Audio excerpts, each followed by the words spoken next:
Taoiseach, of course, I'm going to raise the lack of state delivery to Waterford and the South East in my contribution. But I must firstly congratulate you on a great European election in Ireland South. Billy Kelleher romping home was expected, but having Cynthia Murricu pipping Grace O'Sullivan, I'm sure was somewhat surprising and must have been very pleasing for you, if not for your Green colleagues.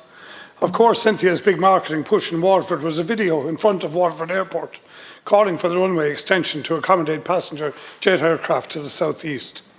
The long-awaited runway extension for the southeast that was approved at Cabinet back in 2007, only to be pulled in the unpleasantness that followed when promised full state funding of €25 million.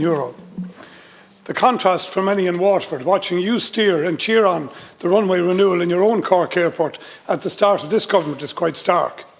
Your government, having pulled €350,000 annual stopgap funding to Waterford Airport in 2020, you eating a slice of big cake on the €40 million completed Cork runway, the quickest capital project in the history of the state. It prompted me then to ask you if you were a Cork Taoiseach or a Taoiseach from Cork. While Cynthia Murricu cleaned out Grace O'Sullivan with 2,000 votes from Waterford, who were simply disgusted at Eamon Ryan's dismissive treatment of the Waterford Airport business case, telling the Dáil that he had not seen it, despite it being 6 weeks in his department.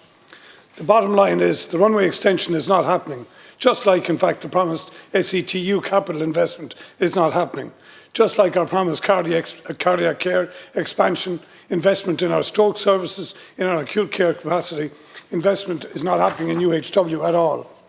The truth is, Taoiseach, Waterford is being played by this government. Fianna Fáil, in my opinion, are living on borrowed political time with promises given but undelivered in our city and county, such as the fresh one Cynthia Murricu used to take out Grace O'Sullivan. But she was talking from the Fianna Fáil playbook. You stood in that infamous 24/7 photo, a political promise made in 2016 that got Mary Butler elected, that got Fianna Fáil back in Waterford. You knew exactly what you were doing when you had that poster printed and when you stood to that photo and to that promise. The intervening period of confidence and supply has sailed by, as has your spin as Taoiseach, as has 4.5 years of Fianna Fáil senior and junior health ministers directing national health policy. And yet, 24/7 and equal funding of our Model 4 hospital is no further along. So a brutally simple question, Taoiseach. Will 24/7 and the airport be done at the time of the next general election? Will you keep your promises, Taoiseach, to the people of the South East? Matt Shanahan, I've listened to the same leaders' questions from you now for 4 years, and I don't think you're being fair in your description of either the economic, educational or health development and expansion in Waterford. Waterford's, in terms of employment, been very strong employment across the South East, up 26%. We're in an area of full employment. Enterprise Ireland client companies across Waterford, Wexford and Kilkenny doing extremely well. Local enterprise office, again, very strong budget. Foreign direct investment up 25% in terms of IDA clients increasing, with 86 IDA client companies employing 15,000 people in the South East. The North Quays project represented a government approval of 170 million investment in Waterford's North Quays. You just ignore that. Every time you have leaders, you just ignore that. Government, you say, has no commitment to Waterford. And ground, over a year now, ground was broken on that North Quays project, which I think is a very significant project in terms of regeneration of Waterford itself. The Irish Rail are investing in Waterford, the Technological University of the South East. I remember in the beginning of government, you raising that issue. It's been an ongoing issue. That has been established. And the government announced on the 9th of November last year the approval of the purchase of the Waterford Crystal site. And final contracts to purchase 20.3 acres of that 37-acre site were signed in the 20th of November 2023. That will allow real expansion of the Waterford activities. I can recall you saying to me, oh, it'll lose out to Carlow or it'll lose out somewhere else. It's expanding, Deputy. It's growing. And it has grown ever since I bought the land for Waterford Technological College at the time, and so forth.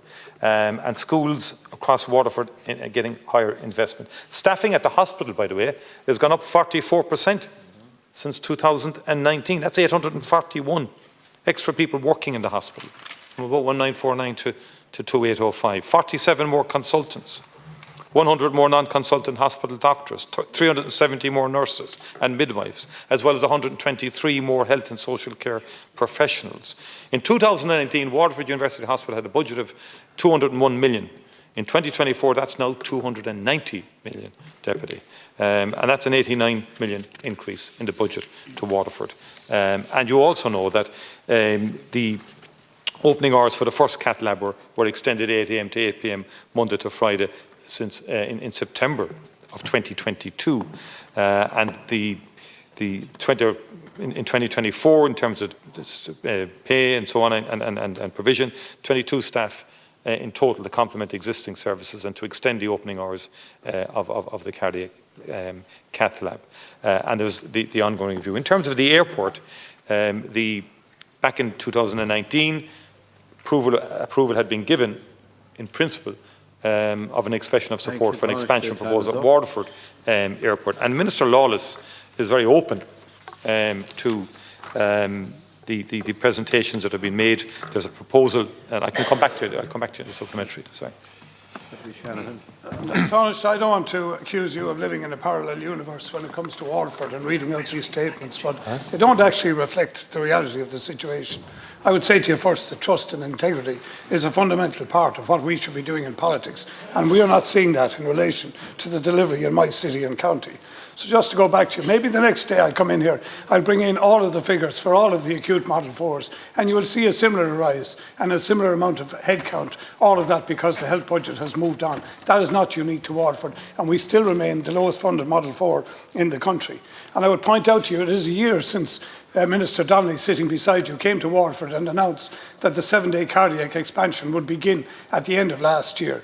And it is 6 months since Minister Butler said recruitment would begin in January of this year. And to date, there has been no recruitment, no 7-day expansion. We still do not have weekend heart attack services in the hospital.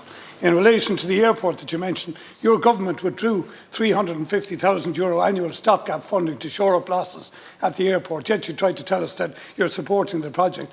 And in terms of SETU, an engineering build that has been on the capital programme now since 2009 remains undone. And your total expenditure in the university that you say is done is $4 million on a land acquisition. And you're allowing the private sector to step in to provide student accommodation. And nothing done by way of courses, by professorships, or nothing done by new faculties. That is the reality on the ground, Tánaiste. I would disagree with you in terms of the impact of... No, the university has come on leaps and bounds over the last decade or two. And sometimes you have to also promote institutions. And not always truly been on the negative. But if I could, in terms of the airport, there's been ongoing engagement between the department and the Waterford Airport. And an updated submission was received on as late as April, 23rd of April. And then some of the matters raised by the department had been addressed. Some detail remained outstanding. I think that came in on the 27th of May, and further detail was also provided on the 2nd of July. Now, a business case has to be made for the proposals because they will require a significant degree of state aid, and any plan must be supported by robust empirical evidence. And Minister Lawless will now consider this, and there's a public-private aspect of this proposal, and obviously there are issues there. I mean, it's not comparable to existing state airports that have been there for decades, which are trying to make that comparison. I mean, Dublin, Cork and Shannon have been there for a long, long time, Deputy. Honestly, €200 million was put into the national aviation sector in the last 3 years. My point, you know, and we both know, it's not a simple issue as just sort of saying, let's allocate a sum of money and it all happens. That's not the way it works in the real world. But I think it's fair to say there's been huge progress in the economy in Waterford, in terms of investment in the infrastructure, in the public realm and the North Quays, in the university and in the hospital as well. That concludes Leader's questions.